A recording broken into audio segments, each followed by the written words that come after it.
How's your new year coming out so far? January 15th is the cutoff. Statistics show that 95% of the people that actually made a New Year's resolution have already broken it, and that's if you even made a resolution. Most people don't even make a resolution anymore. Why? Because they've made them from years and years and years, and they know they're not gonna follow through. So after a while, who wants to disappoint yourself? Who wants to be upset with yourself?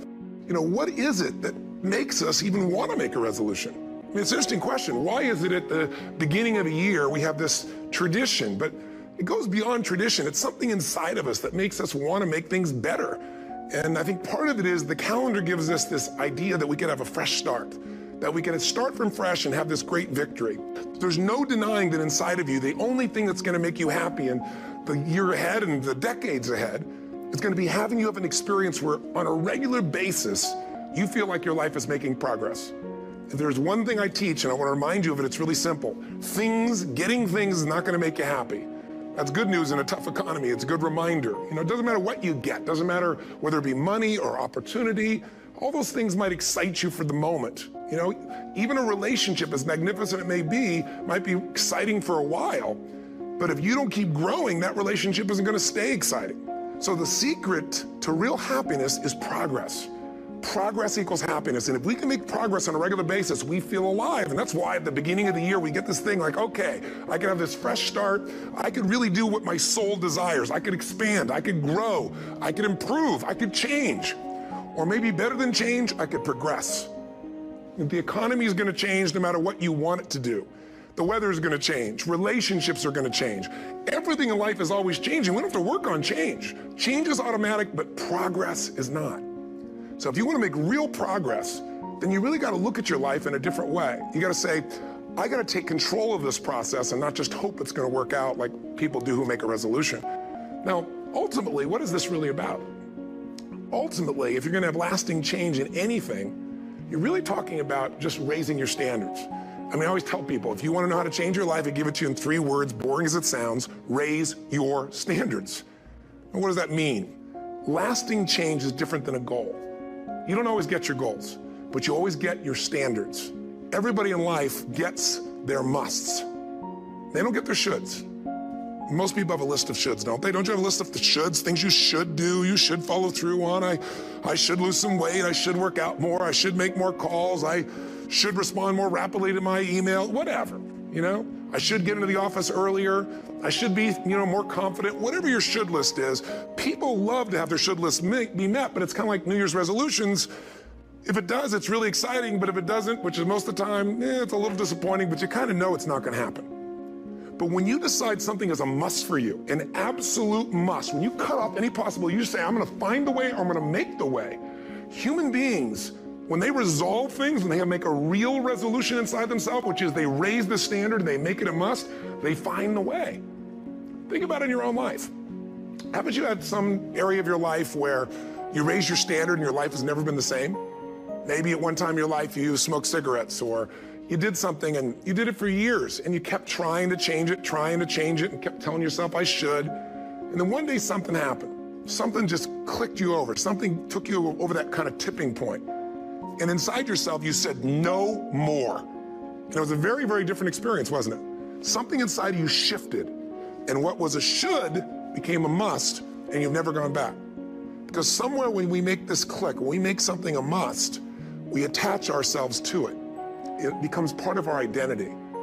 And one thing I've learned in the last, 33 years of working with people from now over 100 countries, 4 million people, is human beings absolutely follow through on who they believe they are.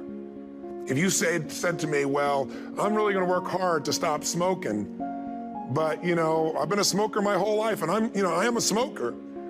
I know your days are numbered. You're gonna be back smoking cigarettes again, because we all act consistent with who we believe we are.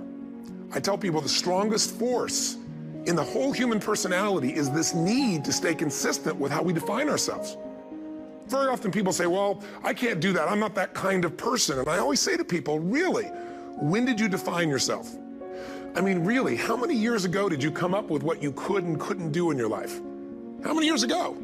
Most people, if they really look at how they're living their life today, it's based on a set of standards, a set of beliefs that they made choices about 10, 20, 30 or more years ago.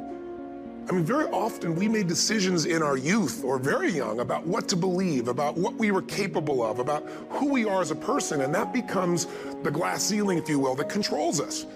I'd like to ask you to take a look at any place you've got a limitation and ask yourself, when did I decide to accept that limitation? And you may not even see it as a limitation. You might see it as just that's who I am. But so often in our lives, we've adapted to be a certain way so that we don't fail or so that people will like us or respect us, but it's not necessarily who we are. And when I talk about standards, when I talk about, shoulds versus musts, think about your own life. I know there have been areas in your life where some point in time you just shifted and you raised the standard and your life changed. Because whatever people have their identity attached to, they live. We live who we believe we are. That's just how it works. It's just kind of like, I'll give you an example. Look at your physical body. Your physical body today is an absolute reflection of only one thing, not your goals, not your desires, but your standards. The identity you have for yourself. If your standard is you're an athlete, then there's a certain amount of strength, a muscle tone, and energy that's available in your body on a regular basis because that's who you are. And so you do whatever's necessary to maintain that identity. Again, the strongest force in the human personality is this need to stay consistent with how we define ourselves. Because if you don't know who you are, you wouldn't know how to act. Once you lock in on that identity, your brain finds a way to keep you there. If you say, man, I'm overweight, I've always been overweight, I'm big boned, and that's the story you got, then you're gonna always find a way to get back there. That's your settling point. That's your identity. That's where things lock in. If you see somebody who's in really great shape, you ask them, do you work out? You know the answer. Yes, how often? And they'll tell you 3 times, 4 times, 5 times a week, whatever. In a seminar, I'll ask people, who here works out at least 5 days a week? And I'm stand up. And you look around that room, and you know that they work out 5 times a week because you can see their body. You don't just get a result without some kind of action, without some form of ritual. Ritual meaning actions you do consistently. Now, do you think those people that are out there working out 5 days a week, do they have more time than you do? Or I have, or anybody else? Of course not. Is their life less busy? Of course not. It's just a must for them. They must work out that way, and they've made that turn and their life's changed. So I'm not saying you have to work out 5 days a week. I'm just saying whatever you really want, wants don't get met consistently. Standards do. Whatever you identify, this is who I am. And so it's not so much about changing your identity as it is expanding it. Deciding that, instead of your goals to lose 10 pounds, which is not compelling, what if your vision was to get back to my fighting weight? This year, this month, this next 90 days, I'm gonna transform my body. I'm gonna take on a new challenge. I'm gonna find some technique or strategy, there's a million of them, that can reframe myself where I wanna feel younger, stronger, more vibrant than ever before. Here's my reasons, because I want the energy to really make my life work, because it's tough out there and I wanna be stronger than I've ever been before. If you identify yourself in a new way and you own that every day, and that becomes the standard of how you live, you'll find the way to make that standard real. Money's the same way. Think about it. It doesn't matter what's happening, quote unquote, in the marketplace. People that make money find a way to make money no matter what, don't they? I mean, most people's standard is to pay their bills. So that's what most people find a way to do, even when economic times get tough. Most people, if that's their absolute standard, they find a way. Some people's standard is pay their bills most of the time. And so most of the time they do. Some people's standard is not just to pay their bills, but to take care of their family and maybe even some of their friends. And they find a way. In fact, some people may be in a family where they don't have enough money. They barely have money to pay their bills. They work their guts out.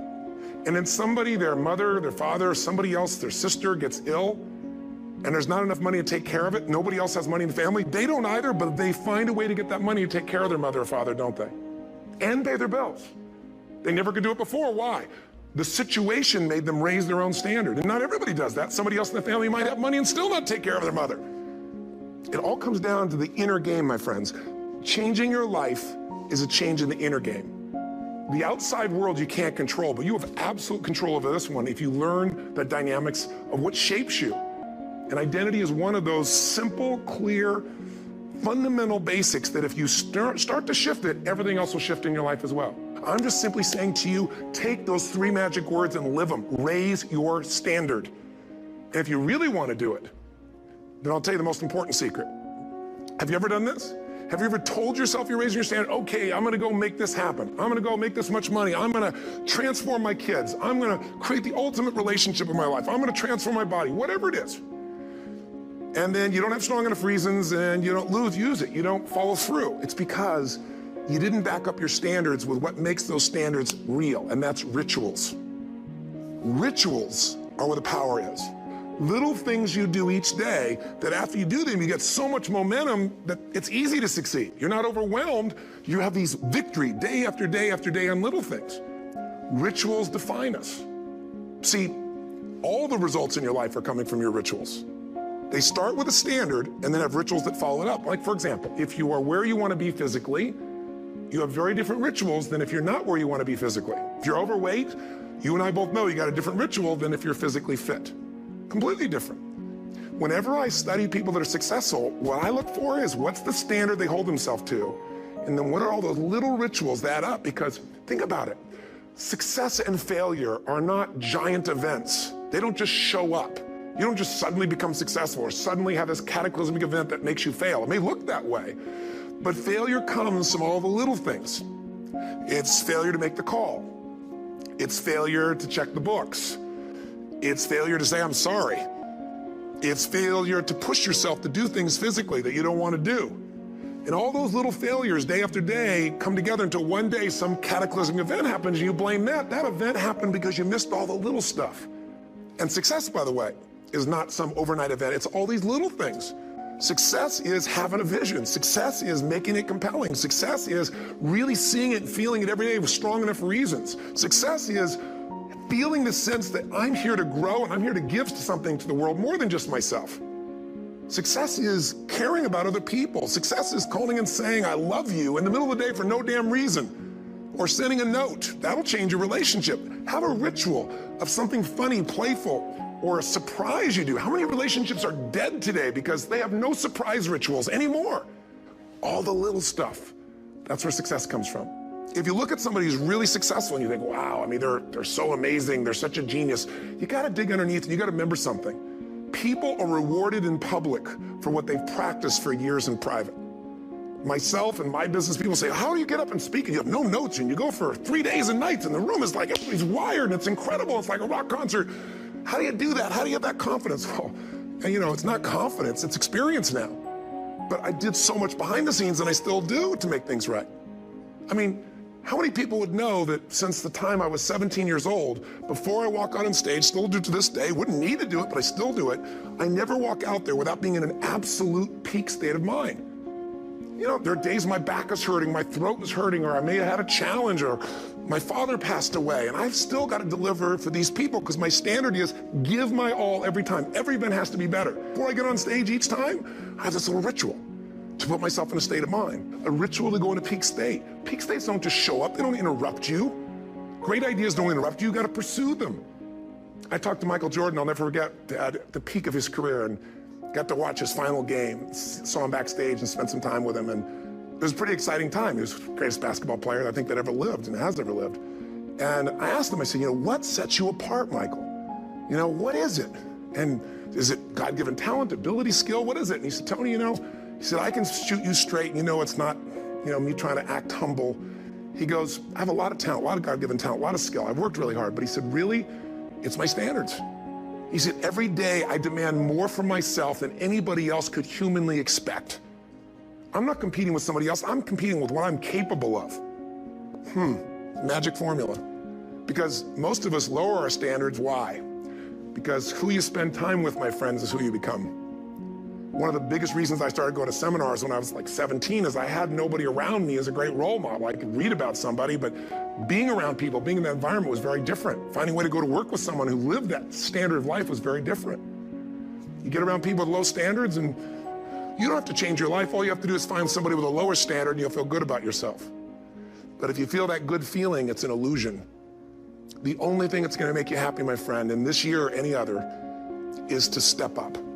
It's to raise the standard, it's to discover what you're capable of and feel that incredible power of pushing through whatever's holding you back and get to the other side of more of your true self. That's what this game's all about. And Look at the best in the world in anything. Tiger Woods, what's his vision? To win golf tournaments? No, to be the best that ever lived.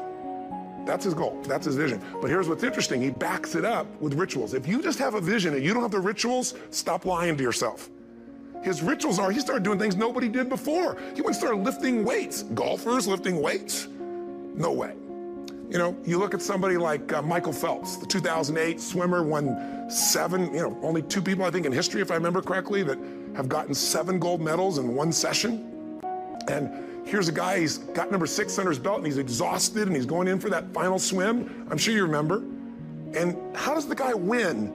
By 1/100th of a second. Do you think that was some massive skill that got him over the top? Or was it a standard that says, this is who I am? I am the champion, and no one is taking this from me. And somehow in those final milliseconds, 100th of a second, he pushed himself just beyond his competitor. But you know about Michael Phelps?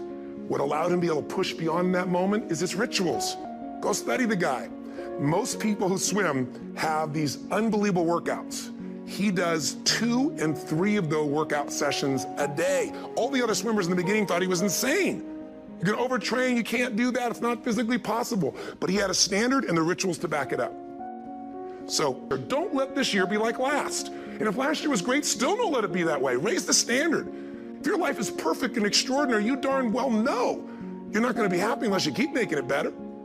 That's what makes us feel alive. It's not what we get that makes us happy, it's who we become and what we're able to give because we become more. That sense of contribution is what creates the deepest meaning. So, if you want to go from conversation to some action, here's a simple thing to do. What's an area of your life right now that you really want to improve? Figure an area that really matters. Decide on that area. Number 1, write down what your life is like in that area right now as specifically as possible.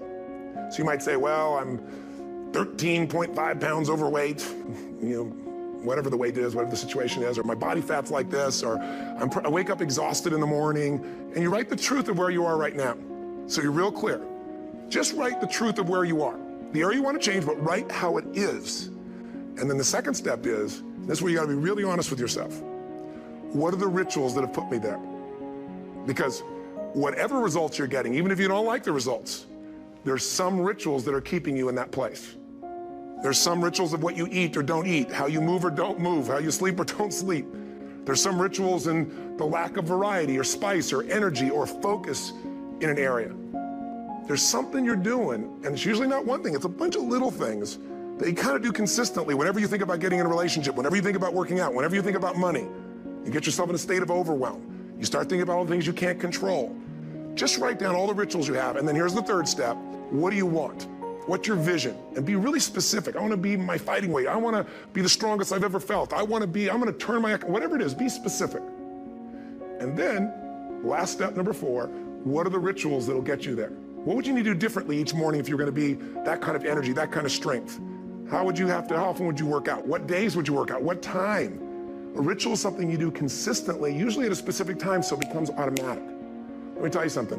Willpower doesn't last, but rituals can last a lifetime. I bet you have some rituals in your life right now you've been doing for years, even though some of them don't serve you. I'm just saying, wake yourself up. If you want a new year and a new life, you don't need to start on January 1st. Start today. Start with this little video. And just begin to see what happens and see how easy it is to just do a few little rituals. Don't do them all, just do 2 or 3 new things. And you know what happens? You'll get momentum. Because once you discipline yourself in one area of your life, you feel yourself doing it in other areas as well. And I always say something that my original teacher taught me. I always remind people, there's always 2 pains in life.